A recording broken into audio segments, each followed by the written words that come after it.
Bonjour à tous. Cette vidéo, elle vient en complément par rapport à celle que j'ai fait il y a quelques jours, que j'ai donc appelé mon œil naturo. Donc on va dire c'est mon œil naturo numéro 2. Parce que je me suis rendu compte que j'avais des choses en complément à ajouter par rapport à ma vision de ce qui se passe actuellement, de l'état un petit peu de la société, en tout cas de l'humain aussi, surtout de l'humain. Et en fait, ce que je m'aperçois, c'est que les discours entendus comme ça, à tort et à travers, par la masse et envoyés par pourtant une espèce de poignée de gens qui ont comme ça la main mise, mais qui sont redoutables d'efficacité, on peut que le constater finalement, c'est que l'accent est mis sur non pas la santé, mais sur la maladie. Et bien sûr sur cette peur. Et quelque part, évidemment, si on creuse un petit peu, au fond, c'est quoi? C'est la peur de la mort. Donc tout est centré là-dessus. Et à longueur de journée, c'est les malades, c'est les morts, c'est attention, c'est ci, c'est là, que du discours hyper anxiogène. Mais je trouve, et d'ailleurs c'est ce que je dis dans la première vidéo, je trouve que l'aspect véritable euh, euh, santé dans son sens noble est quasi inexistant, à part quelques personnes qui comme ça sont des résistants et qui osent dire hey, il y a autre chose. Mais disons que c'est pas le discours le plus, on va dire, promu, hélas. Moi, ce que je voulais dire, c'est que aussi, en tant que naturo, je pense qu'il est vraiment temps de parler de santé dans son sens noble. À la base, un médecin, il est fait pour que les gens réaccèdent ou en tout cas maintiennent leur santé. Aujourd'hui, bon, je pense qu'effectivement, il y en a qui font très bien leur travail, ça c'est une évidence, et qui sont intègres. Mais, comme je disais, il y a cette espèce de petits, de gens, de petits groupes comme ça, qui ont main mise sur les médias, et on dirait que leur parole est genre la seule qui compte, et qui, donc, ben, pour moi, ne parlent pas du tout de santé, et donc sont focalisés sur la maladie et sur la peur. Donc je pense qu'il est temps, en fait, d'entendre un autre discours. Et voilà, donc en tant que naturo, c'est vrai que moi, ce dont je m'aperçois, et ce qui m'émerveille en fait à chaque fois, c'est de voir certaines personnes donc, qui viennent et qui me raconter leur histoire. Alors des fois c'est une histoire par rapport au corps, hein, physique, avec des maladies, des trucs lourds. Des fois c'est par rapport plus à des choses, on va dire, psychiques. Mais moi je suis à chaque fois vraiment comme émerveillée par la capacité de résistance du corps humain, de l'esprit aussi. C'est fabuleux de voir ça. Et il y a des gens qui m'expliquent voilà ce qu'ils ont vécu, moult opérations et maladies, etc. Ils sont encore là. Et en fait, j'essaie de leur mettre en avant cette force-là. J'essaie de leur dire, mais vous vous rendez compte de par quoi vous êtes passé, et vous vous rendez compte euh, la force de vie qu'a votre corps pour que vous soyez encore ici. Et souvent, en fait, ça fait comme un retournement parce qu'ils sont habitués aussi à se dire, mais en fait, je suis nulle, c'est une catastrophe, je suis tout le temps malade, etc. Mais moi, j'essaye de leur retourner la situation en leur disant, mais regardez, vous êtes toujours là en train de me parler avec tout ce que vous avez vécu. Est-ce qu'à un moment donné, vous pouvez juste vous reconnecter à vous, à votre puissance et à remercier ce corps qui finalement met en œuvre des choses, je veux dire que je ne sais même pas si la science un jour pourra découvrir, mais pour vivre, pour être en vie, tant qu'il le peut.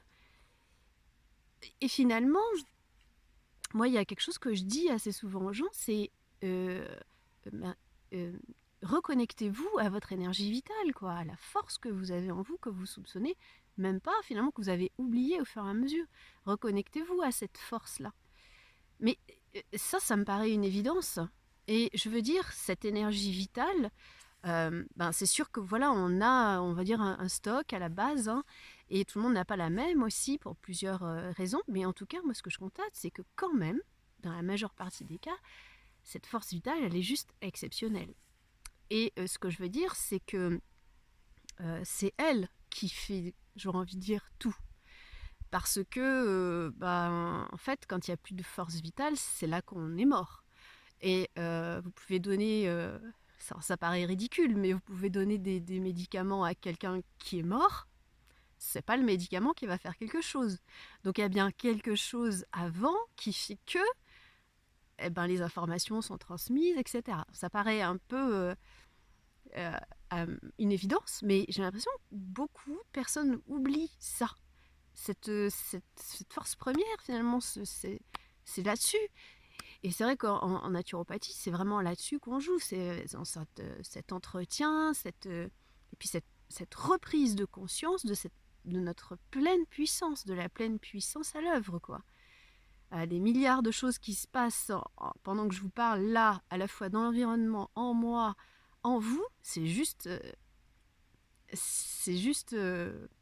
voilà, mentalement, ça bloque, quoi, parce qu'on peut pas, il y a un moment, on peut pas aller plus loin, mais c'est presque sans limite, j'aurais envie de dire. Et pour moi, ça, en fait, c'est redonner aux gens cette conscience de leur corps, finalement, c'est les recentrer, les réaligner avec eux-mêmes. Parce qu'il y a souvent la coupure et il y a souvent aussi le aller contre. C'est-à-dire que quand le corps il manifeste quelque chose, eh bien, on va tout de suite essayer de le calmer ou d'aller contre, etc. Et donc ce aller contre, en fait, il fait qu'il y a séparation.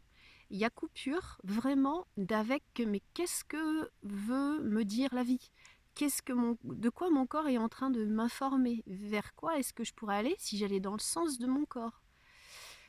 Et ça, c'est vraiment, je trouve, redonner de la puissance et se refocaliser sur vraiment cette force que l'on a tous en nous, à la fois psychique mais aussi physique. Et je ferai plus tard un lien avec l'idée de l'adaptation qui, pour moi, n'est pas forcément connotée de manière, on va dire, positive, dans le sens de la suradaptation. Mais il y a une chose dont j'aurais parlé avant, c'est voilà. Donc l'idée de ce qu'on entend actuellement dans la majeure partie des médias, etc., c'est en fait comme de pousser l'être humain, le tirer vers le bas, comme on dit dans l'expression, hein, c'est tirer vers le bas.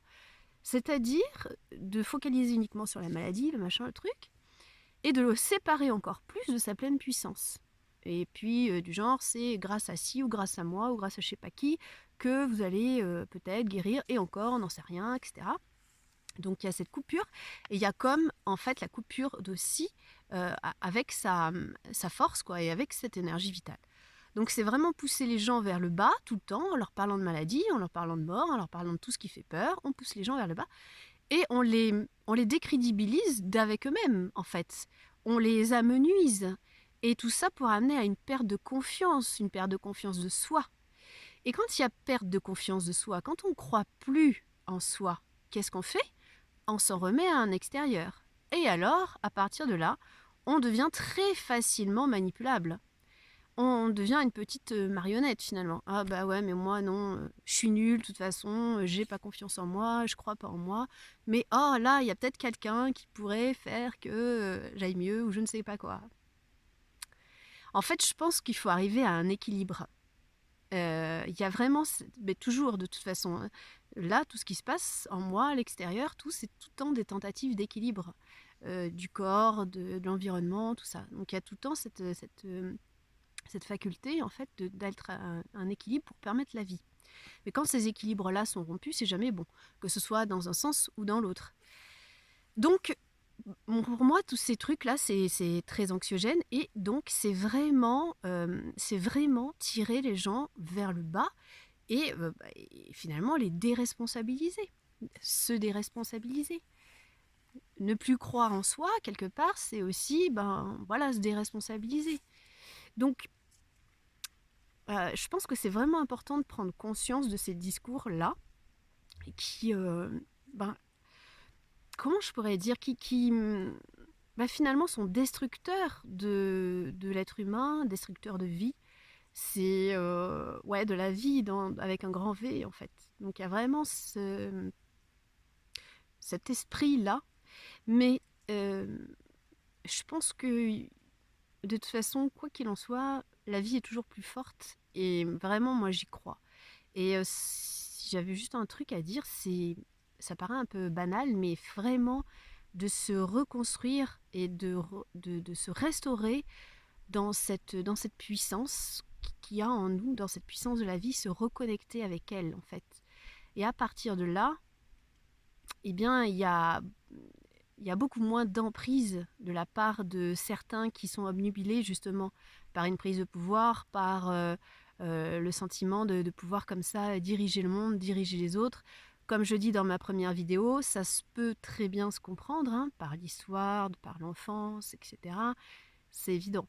Mais comprendre, ça ne veut pas dire pour autant minimiser ou pardonner même, là on parle des trucs, mais non, c'est se rendre compte, réfléchir. Comprendre, c'est vraiment réfléchir et se dire, mais attends, ouais, je vois très bien ce qui se passe. Je vois clair dans l'histoire. Et donc, à partir de là, c'est vraiment se reconstruire et se re-remplir de cette énergie finalement et la relaisser circuler. Donc ouais, c'est vraiment important. Et aussi quand on ne croit plus en soi, c'est-à-dire qu'on délègue quelque part et on pense qu'il y a un autre qui va être mieux ou qui va faire mieux, etc. Et là, c'est porte ouverte justement à tous ces personnalités qui sont déviantes ou on peut dire même perverses, qui n'attendent que ça, qui n'attendent que votre oui, ah ben non, mais là, je peux pas, etc. Et, euh, et c'est pas du tout aidant ça, en fait. Ça n'a rien à voir avec une relation d'aide. Une relation d'aide, pour moi, c'est vraiment deux individus qui sont à un même plan, finalement. Même s'il y en a un qui peut-être a fait des études ou qui connaît ça ou qui connaît ci et ça que l'autre connaît pas, mais il est là pour transmettre, pour partager et pour justement pousser l'autre vers le haut. Et c'est pas une relation de dominant-dominé, c'est une relation d'égal à égal. Et c'est croire aussi dans les facultés de l'autre que de faire comme ça, croire en l'intelligence de l'autre, que de lui transmettre, de lui partager. C'est ça finalement. C'est ça la vie. Mais c'est pas une relation de supérieur, d'inférieur, machin. Ça c'est, je crois qu'on en arrive à un point où ça va tomber à l'eau quoi, parce que ça peut pas durer, c'est pas possible. Mais il faut que ça tombe à l'eau. Et en fait, de toute façon, encore une fois, ça vient nous chercher, comme ce que je disais dans ma première vidéo, dans la relation, quelque part, parent-enfant. C'est-à-dire dominant-dominé, c'est pour ton bien, moi je sais ce qui est bien pour toi, toi tu t'es, etc. Finalement, on voit très bien ce qui se joue. C'est exactement la même chose. Et on retrouve toujours les mêmes schémas. Donc une fois qu'on a pris conscience de ça et qu'on connaît ces mécanismes, c'est beaucoup plus facile d'y voir clair. C'est beaucoup plus simple en fait, d'y voir clair. Et oui, il y a aussi ce que je vois, donc c'est par rapport à cette notion d'adaptation. En fait, c'est vrai qu'on est en train de s'adapter. Un être humain, il s'adapte, un animal, il s'adapte jusqu'à un certain stade. Il s'adapte quand l'environnement est sain, quand c'est des conditions qui sont bonnes pour lui. Voilà, on s'adapte et puis finalement tout se passe bien. Il y a un moment donné, en fait, où l'adaptation n'est plus saine. Quand on parle de suradaptation. C'est-à-dire que quand on nous impose des trucs qui sont contre la vie, qui sont à contresens de la vie et qui sont dans le non-sens, et là on nous impose des trucs et prenez encore la suradaptation géniale, par exemple les enfants qui doivent se suradapter à des conditions qui sont totalement abominables et néfastes pour eux. Et là, genre, c'est des héros. Mais non, non, non, c'est pas des héros. Qu'est-ce qu'on est en train de faire des gosses, là, en fait? Cette suradaptation, ça va pas du tout. Parce que si un enfant, il se suradapte, il se suradapte, il se suradapte, après, en fait, qu'est-ce qu'il va demander à l'autre, quelque part? Il va aussi lui demander de se suradapter. Et là, en fait, on voit que c'est limite. C'est-à-dire que l'enfant, il peut vite, à ce moment-là, demander tout et n'importe quoi parce qu'il a l'habitude de se suradapter. Et donc, en fait, ça, encore une fois, ça revient à ces espèces de mini-sidérations dont je parle dans la première vidéo, ces mini-sidérations tout le temps. Qu'est-ce qu'il va faire pour se décharger de tout ça, de ces suradaptations? Il va le faire porter à l'autre. Donc on voit bien qu'on est dans un système qui entraîne ça. Et ça crée une dégénération de ce qu'on peut appeler les enfants rois. Les enfants rois, c'est pas du tout ce qu'on croit. C'est pas du tout les enfants à qui on passe tout, machin et tout. Ah, c'est des enfants rois. Non, c'est des enfants à qui on refuse l'accès à l'affectif, à qui on refuse l'accès à la vérité, et à qui on demande des efforts sans cesse de suradaptation. Évidemment, ça après, ça va faire des enfants rois, et puis plus tard, des gens qui vont dominer les autres, qui vont être dictateurs, parce qu'ils ne connaissent pas d'autres modes de fonctionnement, et parce que surtout, ils ont besoin de se décharger de tous ces trucs qui sont juste invivables, et qui sont contre la vie. Donc il faut bien faire attention dans quoi on met les pieds, et qu'est-ce qu'on est en train d'infliger dans le cerveau des gosses. C'est pour moi pas du tout le truc, wow, il a une super qualité, mon gosse, il se suradapte, il est génial. Attention quand même, attention. Attention à ce qu'on est en train de fabriquer, quoi. L'être humain, il peut, dans des conditions, on va dire, de temps en temps, ponctuelles, effectivement, avoir besoin de s'adapter, voire des fois de se suradapter à quelque chose. Ok, mais ça doit rester ultra ponctuel. Ça ne doit pas être journalier, quotidien. Et encore une fois, on en revient à cette idée de suradaptation qui rejoint l'idée de l'inflammation et du stress à petit bruit, très comme ça subtil, mais qui s'installe. Et à un moment donné, paf, ça éclate. Comment? Ça dépend. Donc c'est là, je pense aussi qu'il est important d'avoir une réflexion vraiment par rapport à cette idée de l'adaptation et de qu'est-ce qu'on est en train de demander comme effort à un être humain. Profiter des capacités d'adaptation d'un être humain, c'est juste scandaleux. Parce qu'à un moment donné, cette capacité, elle a une limite. Ça ne va plus être possible. Donc le corps, il va s'exprimer de multiples manières. Et l'esprit aussi d'ailleurs. Donc ça peut vraiment, vraiment faire péter des câbles. À la fois physiquement et psychologiquement. Donc je pense qu'il est vraiment temps de réfléchir dans le bon sens, aussi par soi-même, et d'essayer de vraiment garder les pieds sur terre et de voir clairement ce qui est en train de se passer. Et puis pour finir, voilà, moi ce qui me choque aussi, c'est cette idée, alors je veux dire, on est complètement dans un truc mais hallucinant, il y aurait donc des activités et il y aurait des gens qui seraient essentiels par rapport à d'autres. Alors je pense notamment aux artistes, je pense notamment à des professions comme ça, qui sont genre pas essentielles et qu'on dégage. C'est hyper traumatisant et ça va chercher, pour moi ça va chercher vraiment dans des traumatismes d'enfants, qui, par exemple, c'est vrai que un enfant qui veut être artiste, musicien, je sais pas quoi, on lui dit mais c'est pas un métier, ça, il faut que tu fasses autre chose. Bon. Et donc en fait c'est une méconnaissance et une non-reconnaissance de sa vérité, de ce qu'il a envie de faire. Et là, en fait, c'est comme si on mettait encore ça au grand jour, c'est-à-dire que toi, non, t'as pas le droit d'exister, t'as pas le droit de faire ton truc parce que t'es pas essentiel. Mais qu'est-ce que ça veut dire essentiel? Enfin, je veux dire, on marche sur la tête, quoi. Moi, l'autre fois, quand je suis allée au magasin, là, et que j'ai vu les rayons des jouets qui sont sous machin, cellophane, je sais pas quoi, les livres et tout, mais je me suis dit, mais dans quel monde on vit? Mais qu'est-ce que c'est que cette horreur, quoi? C'est fulgurant de conneries, quoi. Je veux dire, j'ai jamais vu ça. Donc stop. Et pour en revenir à cette idée d'adaptation aussi, c'est-à-dire que, encore une fois, on demande à l'être humain de s'adapter à ça.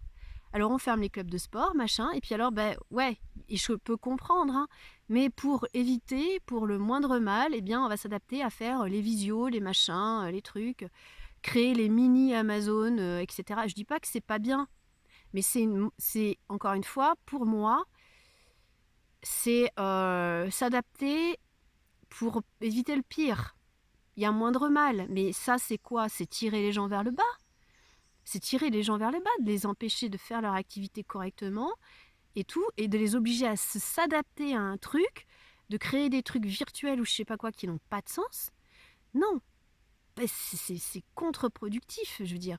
Il y a un moment donné, il faudrait que il y ait vraiment un non massif. Non, on n'accepte pas ces conditions et nous, on veut continuer à faire normalement notre activité d'artiste, à faire normalement notre activité de libraire ou je sais pas quoi, mais stop, quoi. Arrêtez de se suradapter à des choses qui n'ont pas de sens. Parce que là, ça va péter. Au niveau esprit, ça clash, quoi, à un moment. Je sais pas, j'ai du mal, moi, avec ça, hein. J'ai du mal aussi, parce que voilà, évidemment, on nous dit oui, vous pouvez faire vos consultations, mais il faut privilégier le visio, le machin, le truc à distance. Ben moi, j'ai vraiment du mal avec ça, hein, et j'ai pas envie de me plier à ça. J'ai pas envie, quand j'ai quelqu'un qui m'expose ses problèmes ou quoi, d'avoir un écran et de ne pas avoir directement la personne en face de moi pour avoir le ressenti, parce que quoi qu'il en soit, pour moi, avec l'écran, c'est pas pareil, quoi. Il n'y a pas cette vie qui passe, il n'y a pas ce contact, il y a quelque chose qui me manque. Ça, c'est évident. Et j'ai pas envie d'obéir à ce truc de ouais, adaptez-vous, faites des visios, de machin. Pour certaines choses, oui, mais pas pour tout, encore une fois.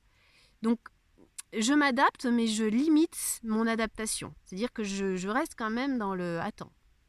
Non, j'ai pas envie de me suradapter à ça. Parce que pour moi, c'est pas cohérent et parce que ça n'a pas de sens.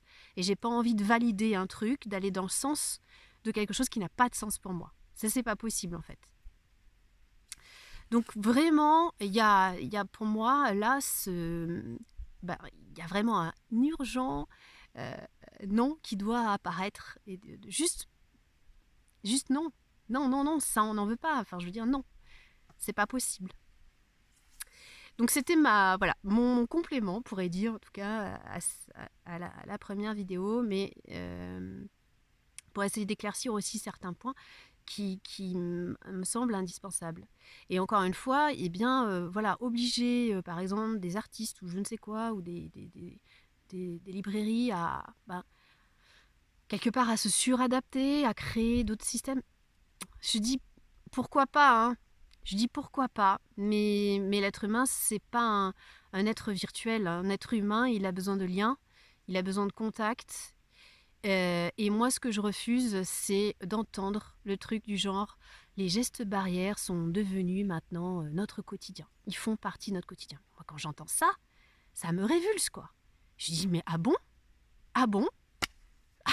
Alors d'accord, des gestes barrières déjà. Et quand j'entends ça, moi, ça me révolte. Parce qu'un être humain, il n'est pas fait pour mettre pour avoir des gestes barrières. Déjà, ça ne veut rien dire. Enfin, je veux dire, c'est hyper violent. Et encore une fois, on tombe dans un extrême. Oui, bien sûr, il faut se protéger à certains moments, à certaines autres personnes, etc. Mais bien évidemment, mais c'est trop. Enfin, je veux dire, on n'est plus dans l'équilibre. On est encore une fois dans une extrême.